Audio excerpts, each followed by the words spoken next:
সেটাই তো চরম ভয়ের। সব থেকে ভয়ের কি জানো রাজ, চরম বিপদ হলেও তুমি বুঝতে পারো না, না বুঝে বিষয়টা নিয়ে মজা করে যাও। রাজ, তুমি কি এটা বুঝতে পারছো আমাদের বিষয়টা না আর মজা করার পর্যায়ে নেই? আচ্ছা ঠিক আছে বাবা, আমি বুঝতে পারছি না, তুমি একটু ভালোবেসে আমাকে বুঝিয়ে দাও, আমি বুঝে যাবো। আমি পরিষ্কার দেখতে পাচ্ছি একটা বিরাট ডালপালা মেলা কালো ছায়া তোমাকে পুরোটা গিলে ফেলেছে রাজ, একদম অক্টোপাসের মতো। কি বলছো? কোথায় কোথায় সেই ডালপালা?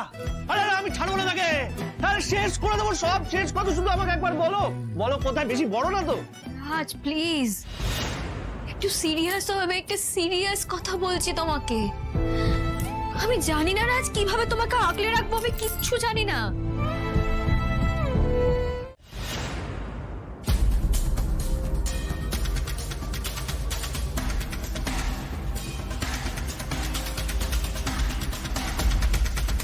বিপাশা, আপনি কিন্তু স্ত্রীকে পুরোপুরি ভুল বুঝছেন।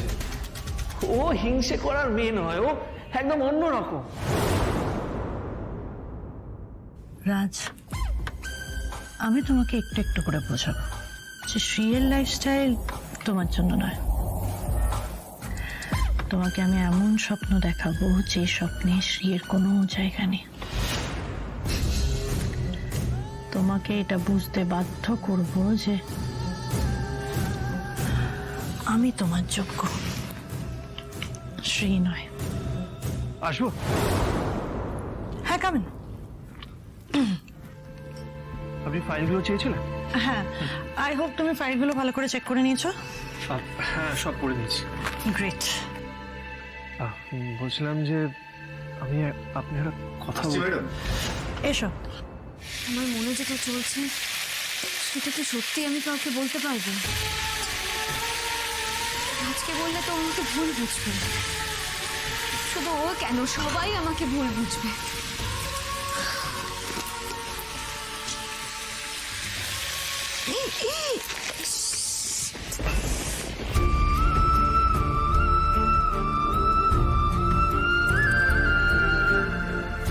আমি কি চাই আমি তো সেটা জানি, আর কেন চাই সেটাও জানি, কিন্তু কিভাবে রাজকে বলবো সেটাই জানি না। আমি খুব ভালো করে জানি ওই অফিসটা একটু একটু করে আমার রাজকে শেষ করে দেবে।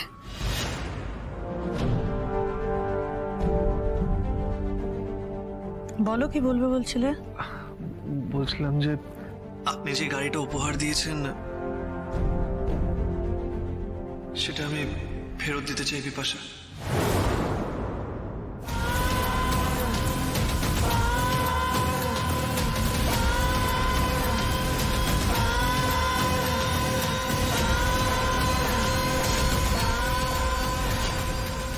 তোমার মতো সেই সহজ সরল খ্যাপাটে স্বাধীন চেটা মানুষটা টাকার জন্য সে চোখটা দিয়ে ফেলেছে রাজ।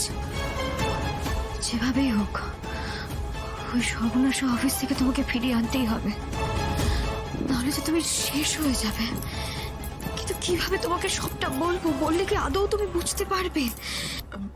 মানে তুমি তো বলেছিলে গাড়ি তোমার স্বপ্ন। স্বপ্ন তো এখনো আছে, কিন্তু স্ত্রী আমার বাস্তব।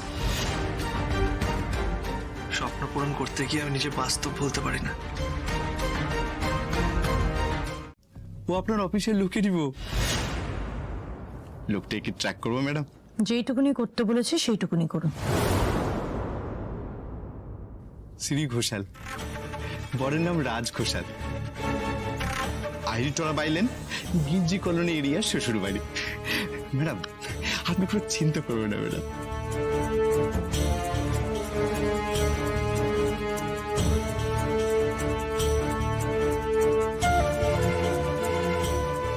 ব্যাস ম্যাডাম, আপাতত এইটুকু। ম্যাডাম আমারটা।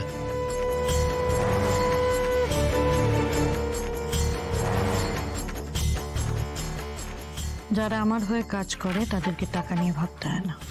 Thank you madam, thank you, thank you.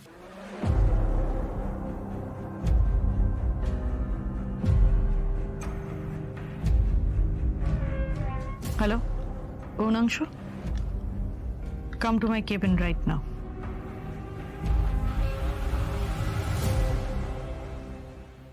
আসবো ম্যাডাম?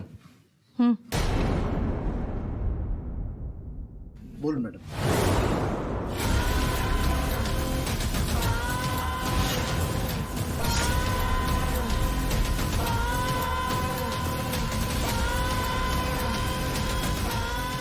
পারবে তো? এই সুযোগটাই তো আমি খুঁজছিলাম মিস্টার রাজ ঘোষাল। অফিসে ঢোকার পর থেকে আমাদের টপকে তুমি ওপরে উঠে যাচ্ছ, এবার তোমাকে মাটিতে ফেলে দেওয়ার পালা। বদলা তো আমি নেবই। আমি সানশাইন গ্রুপের বিপাশা চৌধুরী বলছি। গুড আফটারনুন ম্যাডাম, বলুন আপনাকে আমি কিভাবে সাহায্য করতে পারি? আপনাদের একজন এমপ্লয়ি মিসেস শ্রী ঘোষালের ব্যাপারে কনফিডেন্সিয়াল ইনফরমেশন নেবার ছিল। মিসেস ঘোষাল মানে ওই কাস্টমার কেয়ারের মিসেস ঘোষাল? ইয়েস। আপনার মতো মানুষ তার ব্যাপারে আবার কি জানতে চান বলুন? অ্যাকচুয়ালি উনি আমাদের কোম্পানিতে জব অ্যাপ্লাই করেছেন, তাই আপনাদেরকে ফোন করলাম ওনার ব্যাপারে জানার জন্য, ওনার ব্যাকগ্রাউন্ডের ব্যাপারে জানার জন্য। উনি আপনার ওখানে অ্যাপ্লাই করেছেন? আচ্ছা, এবার বুঝেছি গতকাল কেন উনি হঠাৎ কামাই করলেন। আপনি এতটা অ্যাজিটেটেড হচ্ছেন কেন? আমি তো শুধু জানার জন্য কল করেছিলাম। এনিওয়েজ, যা বুঝলাম ওনাকে ভরসা করা যায় না। সরি ম্যাডাম, আমি তো এভাবে কিছু বলতে পারবো না। আপনার যদি কিছু জানার থাকে তাহলে আমাদের ওই HR-এ একটা ইমেল করুন, আমরা রিপ্লাই দিয়ে দেবো। Thank you.